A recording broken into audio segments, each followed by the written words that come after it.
The things that are of greatest interest to me have to do with my realization that the 5'10", 165-pound description, which is entered into the official documentation as associated with Lee Oswald.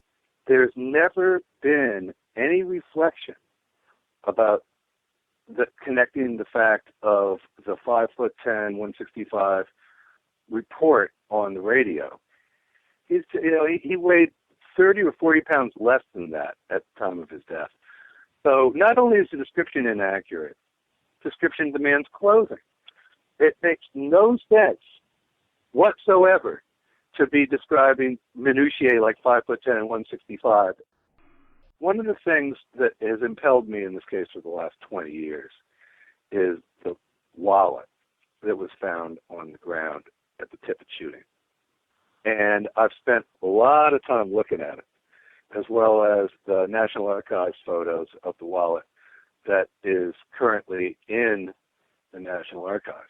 The wallet is important for a couple of reasons. One was because the wallet at the scene supposedly contained Oswald's ID, and that's what led people to believe that Oswald was the shooter, of course, and why they felt like they had the right guy when they got to the Texas Theater. In fact, there's a report saying they knew his name before they looked at his wallet at the theater.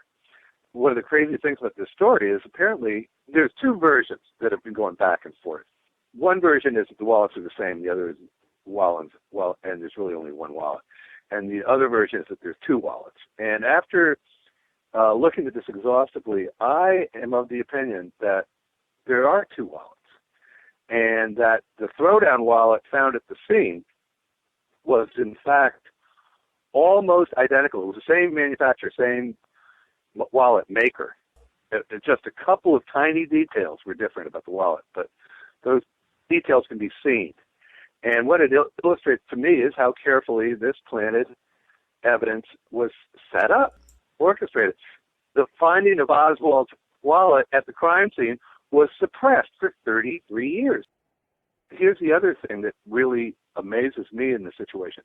The card that uses Hidel's name and Oswald's photo is not reported on as being found by any of the arresting officers in their reports. The obvious conclusion is that Westbrook, the guy who found the wallet at the Tippit scene, was in on the assassination. There is no way, Alan, that I can reverse field on this. Yeah, I hear you. I understand.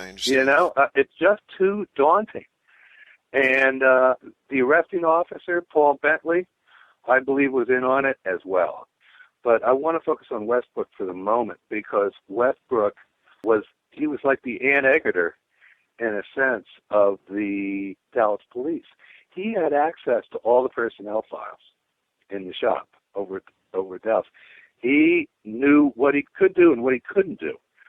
And he filled his colleague, Jerry Hill, with all kinds of information in the moments after Oswald came in about Oswald's entire history as a defector in the Soviet Union, which Hill then went out and dutifully poured out in incredible detail to the press corps assembled from around the country before the afternoon was over on November 22nd. And then Westbrook went off to work in Vietnam in the Public Safety Division, where he was dealing with CIA and intelligence issues on an hourly basis. The guy was a spook. Yeah, and he was at every crime scene. He was at the Tippit scene. Yeah, I know. He's at the theater. But all I'm saying is he's controlling the action. I think the one thing that didn't happen that should have happened, as far as Westbrook was concerned, was for Oswald to get killed in the theater, and it didn't happen. And that's where things had fell apart. That's where Jack Ruby had to step in. And this man, Westbrook, being on the scene, can you tell me a little more about where you are at the moment on Westbrook in particular? Well, I think to sum up my thinking on Westbrook is I think he was one of the main actors on the ground. He, as we mentioned before, was at both the Tippit shooting and the theater.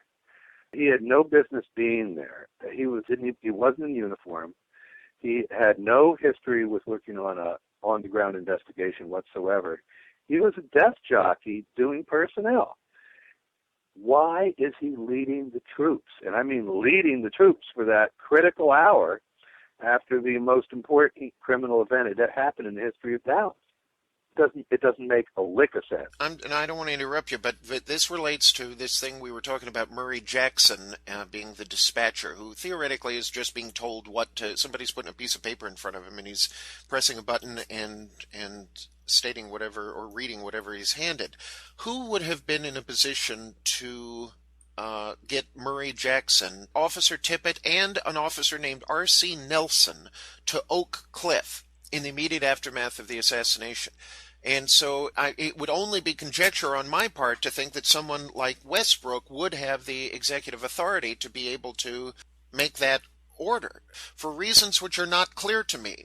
Murray Jackson's not talking. Murray Jackson said, I was Tippett's friend. So Murray Jackson, as far as I'm concerned, is a liar. I think Murray Jackson, working with Tippett, they were close friends. And I don't think Murray Jackson did this to put Tippett in harm's way. I think he was horrified by what happened. But I think he was not horrified to see the assassination of JFK. I think he was in on the plot. So really, we're simply conceding we have no idea why Murray Jackson dispatched these two officers to Oak Cliff. I'll tell you, my thinking is that Jackson was told to send him there. And I think Tippett was doomed to die. Period. I mean, when you read McBride's book, one of the things you find out from Tippett's father is that the Tippett shooting had something to do with Oswald. And he was looking for Oswald in Oak Cliff when he died. And nobody's ever said that. This is kind of like the wallet, this is these little pieces of evidence that have been concealed from us. And it's my affirmation, if you will, that the Dallas situation has been covered up methodically for 50 years, and that if you look at the history of the witnesses that have died in the immediate aftermath of 1963, the Tippett witnesses took an even heavier hit than the Kennedy witnesses did. It's an appalling admission of the lack of an effective media corps in Dallas, and the lack of an effective investigative corps in Dallas. But I think a lot of it, in terms of the Dallas end of it, the Tippett end of it, is just pure, unadulterated fear. Nobody has talked about Westbrook's role in this case, with the exception of a few dogged researchers over the years. He's gotten a pass, and it's a tragedy. It's not a tragedy that can't be fixed by history, and I think it is going to be fixed by history, because the elements are just too plain.